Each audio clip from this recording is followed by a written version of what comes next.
Hello guys, welcome to my channel.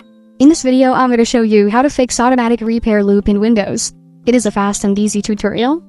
Automatic repair loop is a common issue that many Windows users will run into.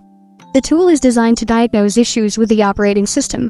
Although it is designed to diagnose issues with the operating system, the tool itself can run into problems. Knowing how to fix an automatic repair loop in Windows is useful for users looking to get back into their systems without having to get IT support involved. Enter into the boot menu by pressing the F8 key while resetting the device. Now select the Troubleshoot and Advanced option. Under the Advanced option, select the command prompt. Execute this.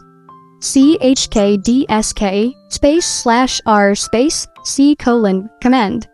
It will check the disk issue on the device and fix it.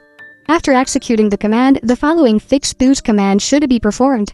It will save the changes on the device. Hence, we have successfully fixed the automatic repair loop on Windows by checking disk utility.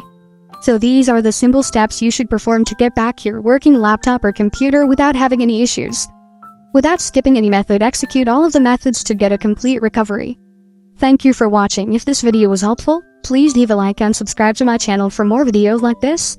And click on that notification bell to never miss an update.